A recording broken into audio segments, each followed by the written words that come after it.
Salam, salam damai saudara-saudari yang dikasihi dalam Tuhan Yesus. Ini adalah minggu yang ketiga dalam bulan Julai kita bersama dalam ibadah online.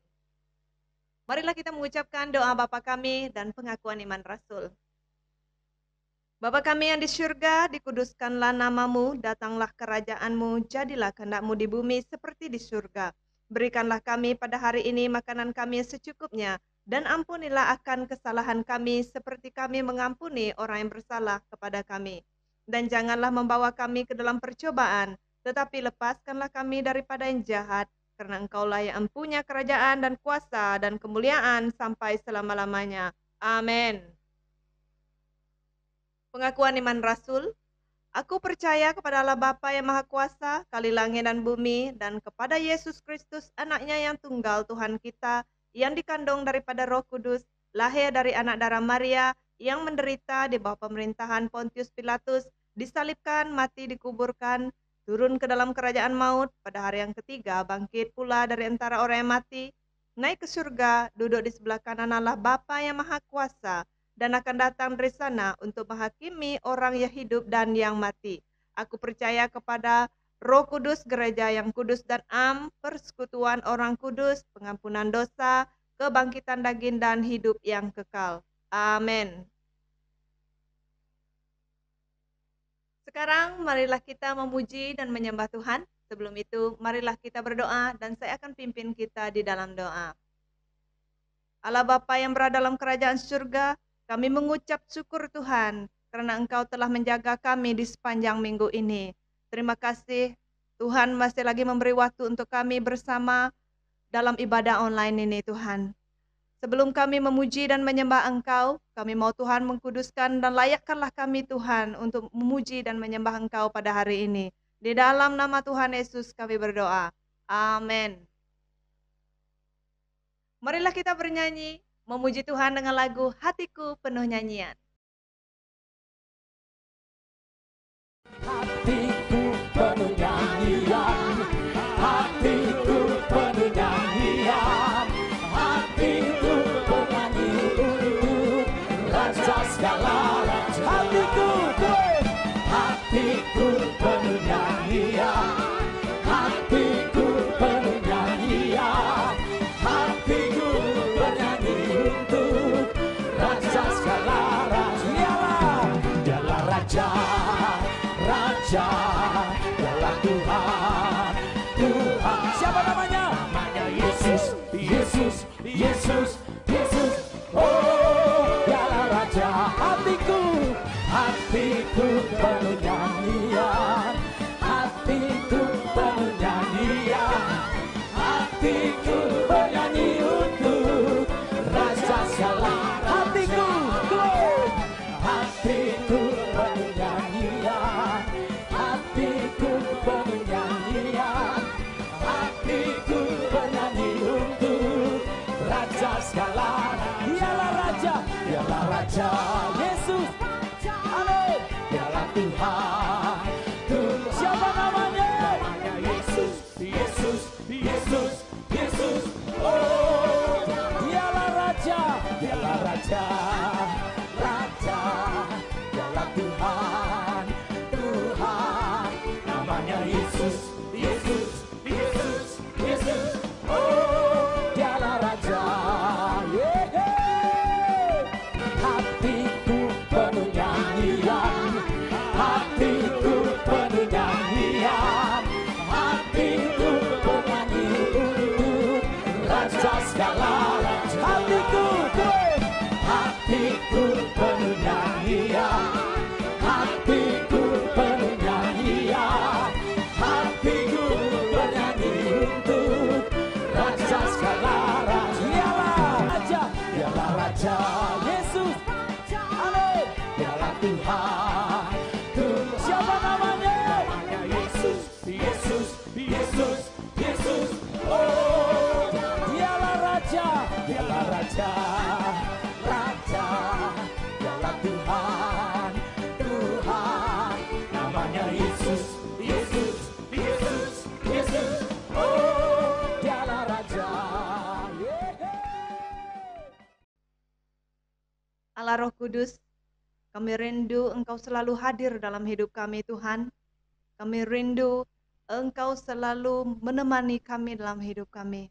Marilah saudara-saudari kita menaikkan lagu Allah Roh Kudus. Haleluya Yesus. Haleluya.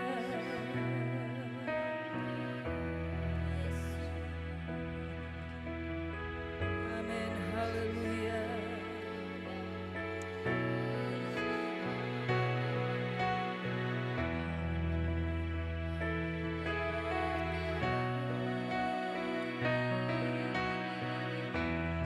Allah Roh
Roh Kudus ada bersama dengan kita. Roh Kudus ada di tempat ini. Dia mau curahkan, Dia mau penuhi, Dia mau berkati kita. Haleluya, haleluya, haleluya. Haleluya, Roh Kudus. Dengan lebih sungguh-sungguh setengah suara ku sembah.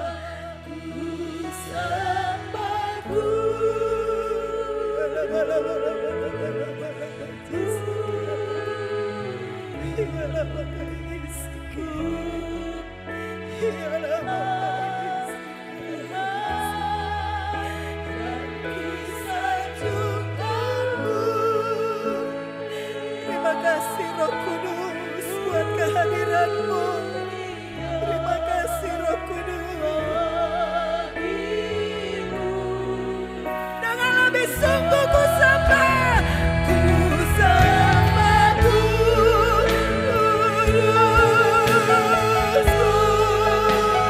Yesus,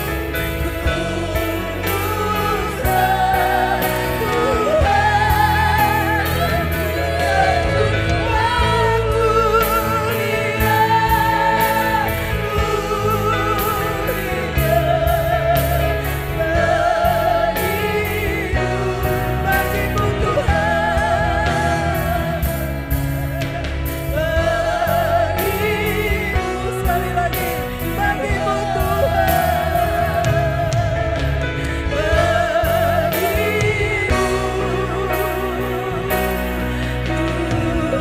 Mari kita sembah. Haleluya, haleluya, haleluya, haleluya.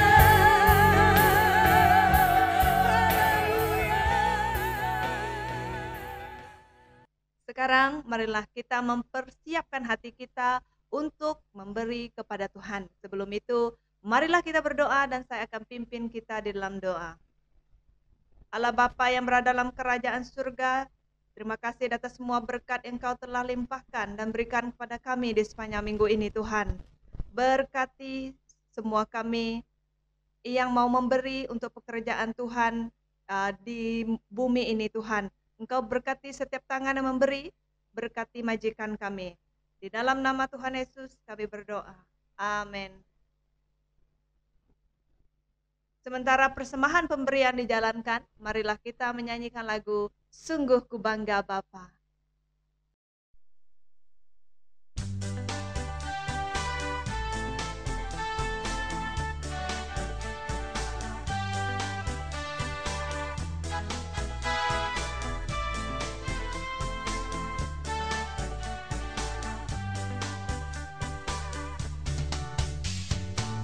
Sungguh ku bangga Bapa, punya Allah seperti Engkau.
Pembacaan firman Tuhan pada hari ini diambil dari Injil Matius pasal 4 ayat 23 hingga 25.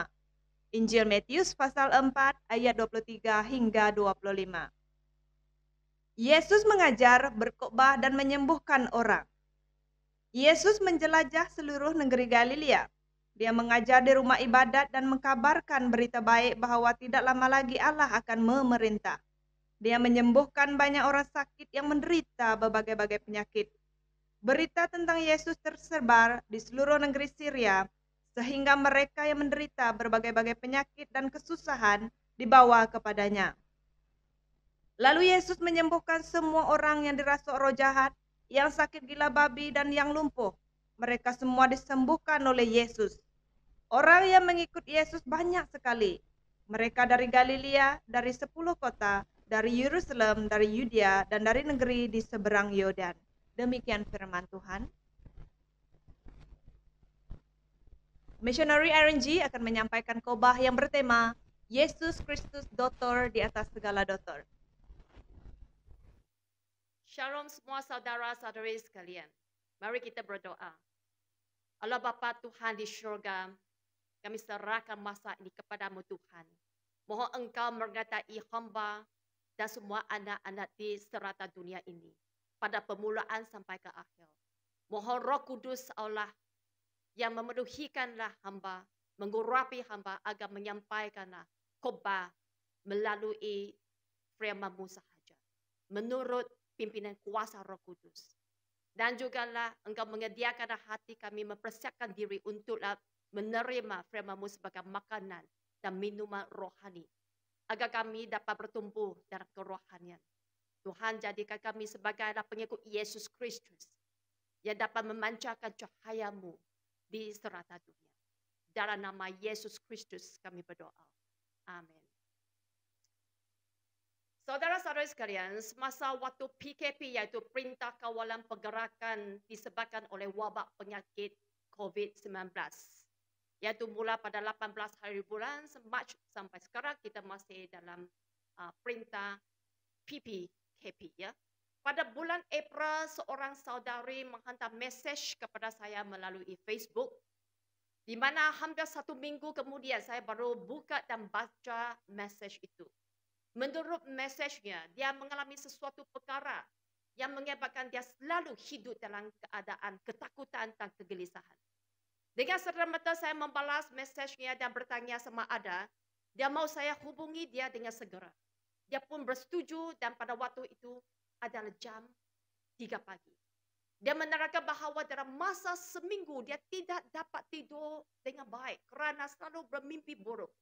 Selain itu, pada waktu siang pula, dia dapat merasai ada benda halus yang selalu memerhatikan dia. Tiap-tiap hari, dia diancam oleh sakit kepala secara tiba-tiba. Sehinggalah dia tidak dapat menahankan kesakitannya. Kadang-kadang dia dapat cium bau wangi bunga di dalam ruang tamu juga. Dia berasa ada orang melakukan ilmu sihir terhadapnya. Dan menyebabkan dia hidup dalam keadaan yang sebegini. Saya pun pimpin dia dalam doa untuk bertaubat dahulu. Dan seterusnya doa mengusirkan roh jahat yang cuba menghantuikan dia. Secara jujur semasa saya berdoa untuk dia, saya dapat rasa sesuatu kuasa gelap yang berdiri di belakang saya. Tetapi ia lenyap dalam sekelip mata saja. Kerana kuasa Allah dalam nama Yesus Kristus, iblis pasti dikalahkan. Puji syukur kepada Tuhan, pada malam itu juga dia dapat tidur dengan lenyap. Dan semenjak itu, hidupnya tidak diancam oleh roh-roh jahat lagi. Selain itu, dia juga mengalami suatu kuasa pengubahan dan pelepasan dalam Kristus. Beberapa hari kemudian, Tuhan telah menunjukkan satu tanda kepada dia supaya melepaskan tabiat merokok dan kemabukan Arab agar mulakan hidup yang baharu, yaitu hidup yang suci. Dia pun mula berdoa dan berpuasa dalam masa 3 hari serta membaca Alkitab. Semakin dia membaca, semakin dia memperolehi cahaya rohani dalam Kristus. Dan hatinya berasa sungguh tenang sekali. Tanpa kesedaran bahawa selepas 3 hari kemudian, dia telah disembuh oleh kuasa Allah. Dan tabiat lama itu sudah lenyap dengan sepenuhnya. Dia berasa sangat bersuka cita sambil berkongsi dan menangis tentang perkara ini. Kini dia sungguh-sungguhlah mengejar kebenaran Tuhan dan sentiasa membaca Alkitab dan berdoa. Dan juga meneliti Alkitab bersama dengan kami. Supaya dia boleh memahami firman Tuhan dengan lebih lanjut lagi dan bertumbuh dalam kerohaniannya. Saudara-saudari sekalian, perkongsian tersebut telah membuktikan bahawa hanya nama Yesus Kristus mempunyai kuasa yang luar biasa dan tidak terbatas untuk melepaskan orang yang terikat oleh kuasa gelap maupun menyembuhkan orang yang sakit secara rohani maupun jasmani. Kuasa Tuhan tidak dapat dihalangkan ataupun diterhadkan oleh jarak, masa dan apa-apa juga. Tidak kira betapa jauh kita berdoa untuk seseorang itu. Dan orang itu juga berdoa bersama dengan kita. Maka dapat mengalami satu kuasa yang luar biasa. Yang penting ialah doa disertai dengan iman. Dalam nama Yesus Kristus, dia pasti mengalami kuasa kesembuhan dan pelepasan. Jadi pada zaman dahulu ya, Yesus Kristus telah melakukan banyak mujizat. Terutamanya sekali menyembuhkan orang yang sakit dan melepaskan mereka yang dirasuk oleh roh jahat. Pada zaman sekarang pula, setiap orang yang percaya kepada Yesus Kristus juga memiliki kuasa berdoa kerana roh Kristus telah diam di setiap orang percaya. Semasa Yesus Kristus masih hidup dalam tubuh manusia, dia pernah melakukan banyak mujizat dan mujizat yang pertama dilakukan olehnya ialah di Kana Galilea. Iaitu dalam sebuah majlis perkahwinan di mana Yesus telah mengubahkan air biasa menjadi air anggur yang bermutu tinggi. Di mana air itu diisikan dalam 6 tempayan yang besar. Ya. Berita tentang kuasa keajaibannya semakin diperluaskan terutamanya apabila ramai pesakit yang menghidap pelbagai jenis penyakit telah disembuh oleh Yesus Kristus. Maupun orang yang dirasuk oleh roh jahat juga dilepaskan daripada ikatan itu. Yesus Kristus dia mempunyai kuasa yang luar biasa. Dengan hanya memerintahkan, hanya berfirman sahaja, maka orang sakit itu akan sembuh kembali. Dan juga orang yang dirasuk oleh roh-roh jahat akan dilepaskan. Orang yang lumpuh dapat berjalan. Yang buta dapat melihat. Dan yang menghidap penyakit pula, penyakit kudis misalnya, telah disucikan. Ya, seperti saya. Saya pernah menghadapi penyakit kulit yang amat teruk sekali sebelum saya menjadi seorang Kristian. Tapi sewaktu saya menerima Yesus Kristus sebagai juru selamat secara pribadi, pada waktu malam itu, saya telah disembuh oleh kuasa mujizat Allah. Puji Tuhan. Tahukah kalian bahawa dunia ini wujud juga melalui firman-Nya? Dalam buku Yohanes iaitu bab 1 ayat 1. Dengar saya bacakan. Pada permulaan sudah wujud firman dan firman itu bersama Allah. Dan firman itu ialah Allah. Dia bersama Allah pada permulaan, segala-galanya diciptakan melalui Dia. Daripada segala yang wujud, tiada sesuatu pun yang dicipta tanpanya. Yesus Kristus adalah firman Allah. Kerana dalam ayat 14 telah terbukti ya, firman itu menjadi manusia dan hidup dalam kalangan kita. Kita telah melihat kemuliaannya sebagai anak tunggal yang datang daripada Bapa, penuh dengan kasih karunia dan kebenaran. Jelaslah, Yesus Kristus adalah sumber utama dalam kuasa keajaiban. Dan dunia ini wujud disebabkan firman Tuhan. Dan firman itu telah menjadi manusia. Hidup di kalangan orang ramai. Ya. Tidak ada suatu hal yang mustahil dalam kuasanya. Pada zaman itu, ramai orang telah menyaksi dan mengalami kuasa kesembuhan daripada Kristus. Mereka juga mendengar dan mempercayai pengajarannya tentang Injil Kerajaan Allah. Maka berita tentang Yesus Kristus telah pun disebar ke merata-rata tempat sehinggalah ramai orang mempercayai dan mengikut Yesus Kristus. Mereka datang dari Galilea dan Decapolis, dan juga dari Yerusalem, dari Yudea, dan dari kawasan di seberang Yordan. Sampai sekarang, saudara-saudari sekalian, Injil Kristus telah disebarkan ke merata-rata tempat di seluruh dunia. Oleh itu, kita dapat lihat ramai orang telah menjadi pengikut Yesus Kristus kerana kuasa Injil keselamatannya. Pengajaran tentang penyampaian Injil Kerajaan Allah yang disampaikan Yesus. Mari kita lihatkan ayat 23 tadi yang telah dibacakan oleh pengacara tadi. Ya. Setelah Yesus Kristus dia mendapatkan 4 orang nelayan. Masa ingatkan saya menyampaikan khotbah pada minggu yang lepas tentang dia mendapatkan 4 orang murid, iaitu Petrus, Andreas, Yakobus dan Yohanes di sekitar pinggir Galilea. Dia pun lepas tu dia pun meneruskan perjalanannya serta pelayanannya di serata Galilea dan mengajar di Samaria serta menyampaikan Injil Kerajaan Allah. Pada masa itu ramai orang yang haus dalam kerohanian dan orang yang sakit secara jasmani dan rohani telah pun datang kepada Tuhan Yesus sambil mendengar ajarannya. Mereka sangat kagum dengan ajarannya, terutama sekali apabila dia mengajar tentang Injil Kerajaan Allah.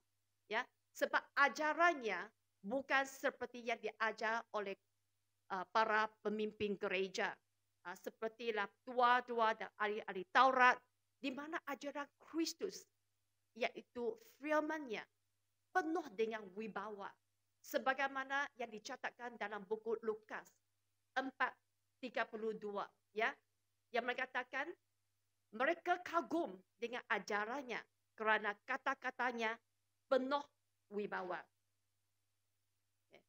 Di dalam Somah ada sebilangan orang sakit juga datang ke situ kerana ingin mendengar ajaran Yesus Kristus. Mereka bukan hanya mendengar, saudara-saudari sekalian, tetapi juga menerima ajarannya oleh kerana kepercayaan mereka terhadap Yesus Kristus. Maka mereka telah pun menerima kesembuhan sepenuhnya. Sebagaimana yang dicatatkan dalam ayat 23. Yesus Kristus telah menyembuhkan semua jenis penyakit dan kesakitan dalam kalangan mereka. Begitu juga, ya, begitu juga dengan saudari yang telah saya berkongsi tadi tentang kesaksiannya. Disebabkan dia mempercayai bahawa hanya Yesus Kristus dapat menyembuhkan dia dan melepaskan dia daripada segala ikatan ataupun ancaman kuasa gelap. Maka dia mencari hamba Allah. Dia tidak mencari bomo ataupun orang lain supaya berdoa untuk dia. Ingatlah bahawa kepercayaannya bukan menaruh terhadap saya dan doa saya, tetapi dia hanya fokus terhadap Yesus Kristus. Kerana hanya Tuhan Yesus adalah satu-satunya juru selamat bagi dia. Oleh kerana imannya terhadap Yesus Kristus juga, dia memperolehi kesembuhan. Bukan secara jasmani, tetapi juga dalam rohaninya. Dalam nama Yesus Kristus, sekali lagi, kuasa iblis dikalahkan. Dan dia telah disembuh kembali. Dan dalam nama Yesus Kristus, segala ikatan dalam hidup saudara itu terlepas. Dan kini telah menjadi orang baharu yang dilahir oleh Allah. Sebagaimana yang dicatatkan dalam Kisah Para Rasul 4:12, ya. Yang mengatakan tiadalah penyelamatan melalui sesiapa yang lain. Kerana tiada nama lain di bawah langit ini diberikan dalam kalangan manusia yang dapat menyelamatkan kita.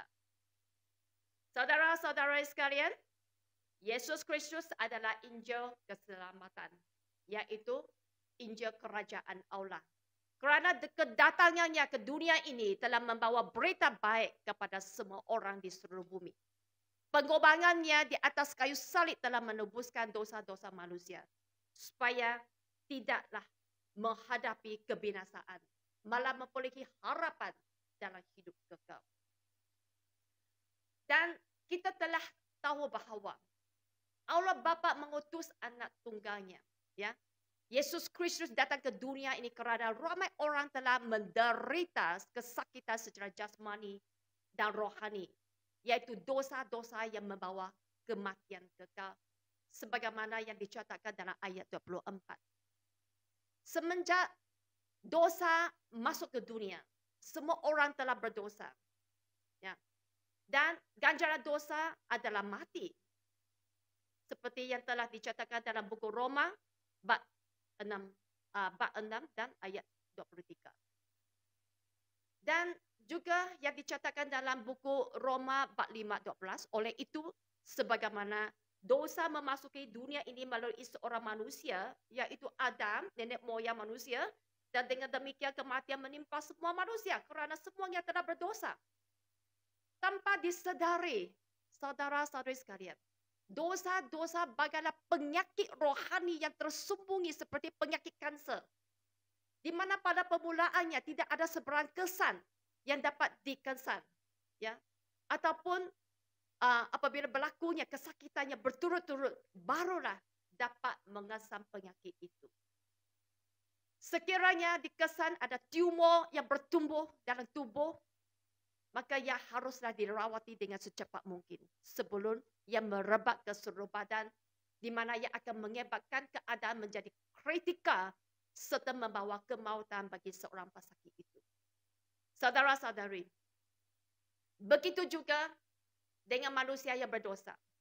Dia memerlukan apabila menghadapi penyakit atau menghidap penyakit secara roh, okey. Jika tidak dikesan dengan awal, maka orang itu akan menghadapi kemautan juga. Apakah penyakit dosa itu? Dalam Alkitab banyak mencatatkan tentang dosa itu adalah perkara-perkara atau perbuatan seseorang yang menentang perintah Tuhan. Bukan hanya secara perbuatan saja di luaran, malah pun di dalam hati kita, di dalam pikiran kita, keseluruhan hidup kita. Sebagaimana yang telah dicatatkan dalam buku Galatia bab 5 ayat 19. Kelakuan tabi manusia adalah nyata, perbuatan cabul, kecemaran dan kelucahan, ayat 20, mengempah berhala dan sihir, kebencian, perbalahan, hasad dengki, letusan kemarahan, cita-cita untuk kebesaran diri, perselisihan, berpuak-puak, ayat 21, dan iri hati, kemabukan, berpesta, keterlaluan, dan sebagainya. Masih banyak lagi. Tadi saya sudah berkongsi tentang saudari itu telah disembuhkan dan dilepaskan daripada ikatan merokok. Kemungkinan ada orang membawa soalan tentang tabiat merokok, ya. Mereka berpendapat bahawa dalam Alkitab tidak menyatakan bahawa tentang merokok ini adalah dosa. Oleh itu, mereka cakap tidak bolehlah dikategori sebagai perbuatan dosa. Apabila kita membaca Alkitab, kita bukan melalui kalau pengetahuan secara manusiawi, ya.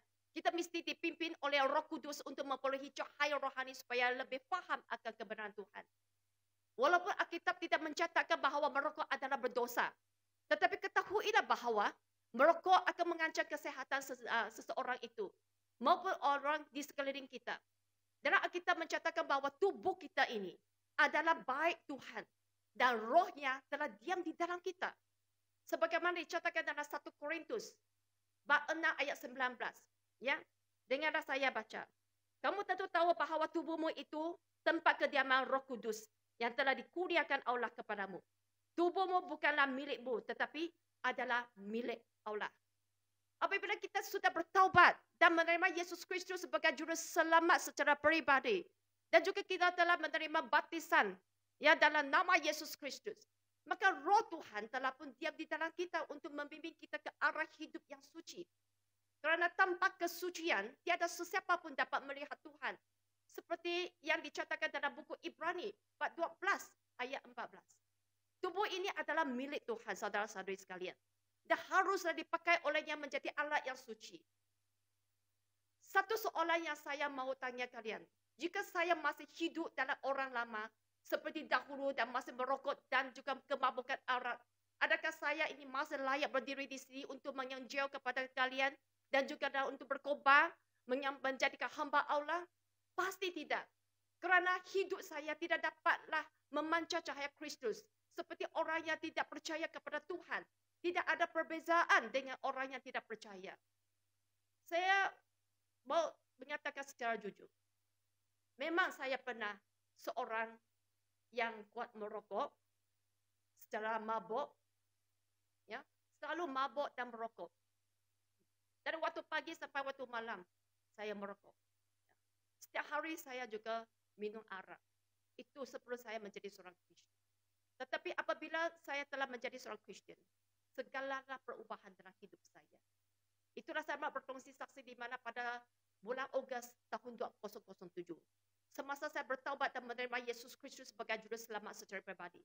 Saya baru sedar bahawa tabiat merokok bukanlah hanya mengancam kesehatan diri dan juga sesama manusia. Malah ia merupakan suatu perkara yang tidak memuliakan Allah. Selain itu, ia juga menjadi satu ikatan dalam hidup kita. Kerana apabila kita tidak merokok, kita seperti orang yang tertagih dadah. Di mana kita tidak dapat mengawal fikiran dan juga tidak dapat mengawal diri agar tidak mengentuh rokok itu. Ia akan selalu menggoda kita dan memperdayakan kita, mempengaruhi pikiran kita supaya kita meneruskan tabiat itu. Sepatutnya orang Kristen mempunyai kebebasan dalam Kristus dan dapat mengawal diri untuk tidak melakukan perkara yang tidak diredai Tuhan atau tidak memuliakan Tuhan.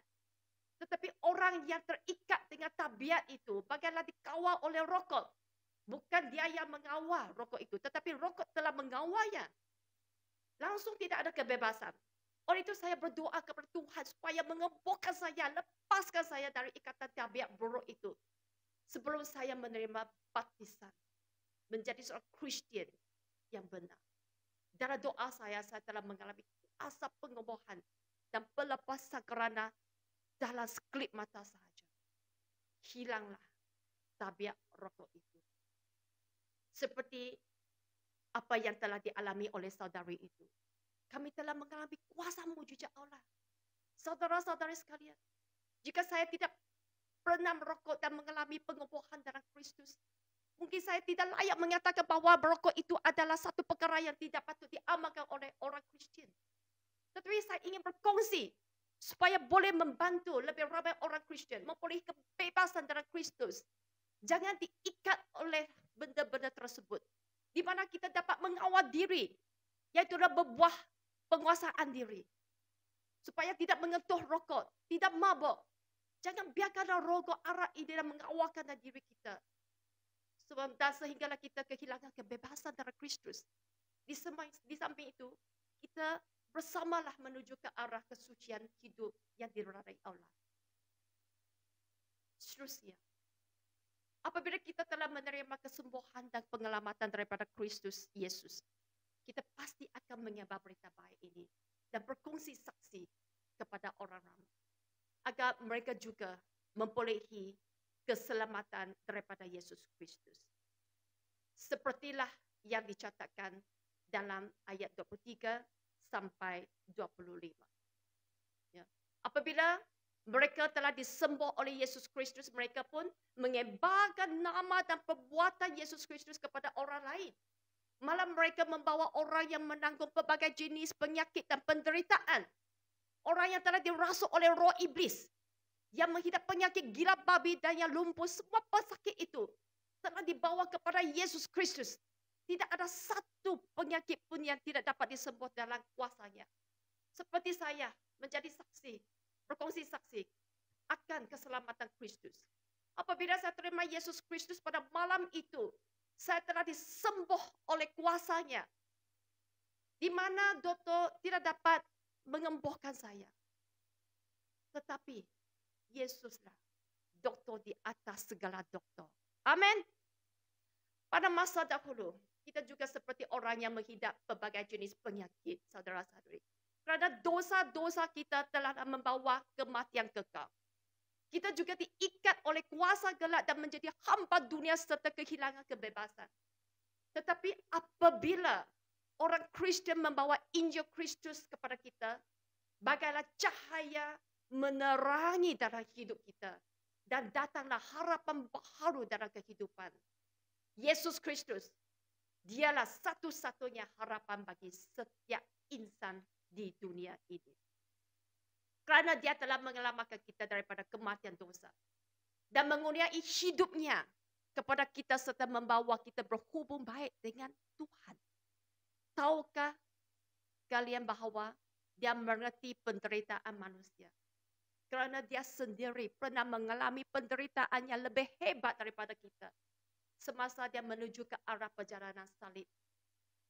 Sebagaimana yang telah dicatatkan dalam buku Yesaya bab 53 ayat 4-5. Sesungguhnya dialah yang menanggung penyakit kita dan memikul derita kita padahal kita menganggap dia kena tulah. Dihukum Allah dan ditindas. Tetapi dia terluka oleh sebab segala pelanggaran kita. Dia dihancurkan oleh sebab segala kesalahan kita. Pengajaran yang mendatangkan kesejahteraan bagi kita ditimpakan kepadanya. Dan oleh bilu-bilunya kita sembuh. Apabila saya sediakan khotbah ini, ayat tersebut telah muncul dalam hatiku. Saya tidak dapat menahankan air mata saya. Kerana saya berasa amat bersyukur kepada Tuhan. Yang begitu mengasihi orang yang berdosa seperti saya. Dia tidak pernah mengabaikan saya. Malah memilih saya dan melayakkan saya menjadi anak-anak Tuhan dari kerajaan. Oleh itu saya mau berkongsi kepada semua orang Kristian maupun mereka yang masih belum mengenali Yesus Kristus. Dengarlah. Yesus Kristus bukan agama secara duniawi. Kerana agama tidak dapat memberi keselamatan ataupun menebus dosa kita. Dan melalui perbuatan baik kita juga secara luaran tidak dapat menyelamatkan kita daripada kematian dosa. Melainkan melalui Yesus Kristus. Dia telah diutus oleh Allah Bapa di syurga. Yang menjadikan dia sebagai korban penebusan dosa bagi setiap insan di dunia ini. Sesiapa yang mempercayai kepada anak tunggal Allah, Yesus Kristus, dia tidak akan menghadapi kebinasaan, tetapi membolehi hidup kekal. Sebagaimana yang telah dicatatkan dalam buku Yohanes bab 3 ayat 16. Saudara-saudara sekalian, orang yang sudi menerima Yesus Kristus sebagai juru selamat secara pribadi, dia digelar sebagai orang baharu. Dan orang baharu adalah miliki Allah. Kerana catatan dalam 2 Korintus ya. Yang dalam 2 Korintus ini bab 5 ayat 17 yang mengatakan, sesiapa yang ada dalam Kristus adalah ciptaan baru. Hal-hal lama telah lenyap dan segala-galanya baru. Semenjak saya menjadi seorang Kristian, saya tidak pernah berhenti langkah untuk menginjil dan berkongsi saksi kepada orang lain. Saya mau membawa berita baik ini kepada mereka yang masih mengalami penderitaan dan kesengsaraan secara jasmani dan rohani. Injil Kristus dapat memberikan pengobahan dan pelepasan untuk orang yang sudi datang kepada dia. Jika kalian mengaku diri adalah orang Kristian, adakah kita menyebarkan Injil Kristus kepada kawan-kawan rakan sekerja, saudara mara, adik-beradik dan jiran kita, agar mereka juga seperti kita memperolehi keselamatan abadi dan mengalami kuasa pengobahan Allah? Saudara-saudari sekalian,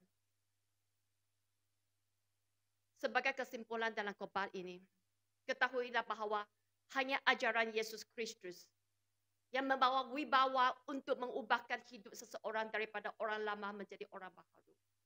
Kerana ajarannya berkenaan dengan Injil Kerajaan Allah dan dialah sumber Injil itu. Sesiapa yang menerima Yesus Kristus akan memperolehi keselamatan kerana sebagaimana yang telah dicatatkan dalam Kisah Para Rasul bab 4 ayat 12. Tiadalah penyelamatan melalui sesiapa yang lain kerana tiada nama lain di bawah langit ini diberikan dalam kalangan manusia yang dapat menyelamatkan kita. Kedatangan Yesus Kristus ke dunia bukan secara kebetulan, tetapi adalah rencana Allah untuk menyelamatkan manusia. Supaya sesiapa yang mempercayai kepada anak tunggal Allah, Yesus Kristus akan memperolehi keselamatan dan hidup kekal sebagaimana dicatatkan dalam buku Yohanes bab 3 ayat 16. Allah begitu mengasihi dunia sehingga menganugerahkan anaknya yang tunggal supaya setiap orang yang percaya kepadanya tidak binasa melainkan mendapat hidup kekal. Ketahuilah bahawa dosa telah menghalangkan manusia berhubung dengan Allah. Kerana yang tidak suci tidak dapat bersemuka dengan yang maha suci. Kita sudah menerima berita baik ini, saudara-saudari sekalian. Yaitu tentang keselamatan Kristus dan sudah disembuhkan olehnya. Kita mempunyai panggilan yang sama sebagai pengikut Kristus. Yaitu menyebarkan Injil keselamatannya kepada orang ramai supaya mereka juga memperolehi keselamatan dan harapan hidup kekal di dalam Kristus. Marilah kita melaksanakan kehendak Allah. Agar semua bangsa di seluruh dunia tidak akan menghadapi kebinasaan, tetapi memperolehi hidup kekal. Sepertilah yang dicatatkan dalam ayat 24-25, yaitu berita tentang Yesus tersebar di seluruh Syria. Maka ramailah orang yang menanggung pelbagai penyakit dan penderitaan. Orang yang dirasuk roh iblis, yang menghidap penyakit gila babi, dan yang lumpuh dibawa kepadanya dan disembuhkan olehnya. Ramai sekali orang mengikut. Saudara-saudara sekalian, jika Anda sedang menderita atas bebanan hidup, penyakit, dan ikatan daripada kuasa gelap, saya ingin menjemput Anda datang kepada Yesus Kristus. Serahkan diri sepenuh kepada Dia. Percayalah bahawa Dialah satu-satunya harapan dalam penyembuhan sejati bagimu. Kerana Dia adalah doktor di atas segala doktor. Dan Dialah raja di atas segala raja. Jika Anda sudi, marilah ikut saya berdoa. Tuhan Yesus, saya mengaku adalah orang berdosa. Saya tidak dapat menyelamatkan diri, melainkan datang kepadamu. Ampunlah segala dosa yang pernah saya lakukan. Saya ingin menerima Yesus Kristus sebagai juru selamat dalam hidupku. Mohon darah-Mu yang suci, sucilah segala dosa-dosa yang saya pernah lakukan. Tuhan, terimalah saya dan pimpinlah saya supaya menuju ke arah perjalanan hidup kekal. Dalam nama Yesus Kristus, saya berdoa dan mengucap syukur. Amin. Saudara-saudari sekalian, semoga Allah Bapa menyertai kalian.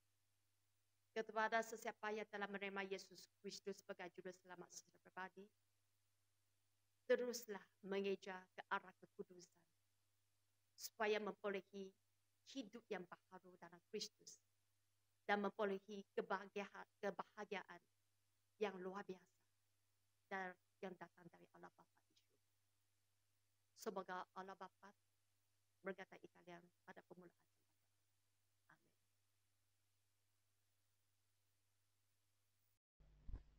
Sekarang marilah kita mempersiapkan hati kita untuk bersatu di dalam doa bagi mendoakan beberapa perkara doa syafaat. Mari kita bersatu di dalam doa. Ya Bapa kami yang di syurga, Engkau lindungilah negeri kami Sarawak dari cengkaman virus COVID-19 ini Bapa. Kerana oleh darah-Mu mengalir dan mengurapi seluruh negeri Sarawak, oleh bilur-bilur-Mu kami percaya negeri kami dipulihkan, disembuhkan oleh nama-Mu Tuhan. Tetapi setelah 4 bulan di kuarantin, kini penyakit COVID-19 ini menyerang kami lagi di gelombang yang kedua, Bapa. Kami berdoa, Bapa, dan memohon supaya Engkau melindungi kami daripada penyakit ini, Bapa. Kami juga berdoa supaya Raya-Raya Sarawak senantiasa mematuhi arahan perintah pergerakan kawalan pemulihan ini dengan tekun, Bapa. Dan menuruti standar SOP ini dengan tekun, Bapa. Dan menuruti perintah government kepada rakyat Sarawak. Tetapi walaupun demikian, keselamatan kami serahkan kepadamu Bapa. Di dalam tangan-Mu kami memohon perlindungan Bapa. Genggamlah kami di dalam tangan-Mu agar kami merasakan walaupun dalam keadaan sulit begini, kami berdoa agar semua orang Kristen tetap memiliki iman yang teguh. Terima kasih Tuhan. Inilah doa kami. Di dalam nama Yesus Kristus kami sudah berdoa. Amin.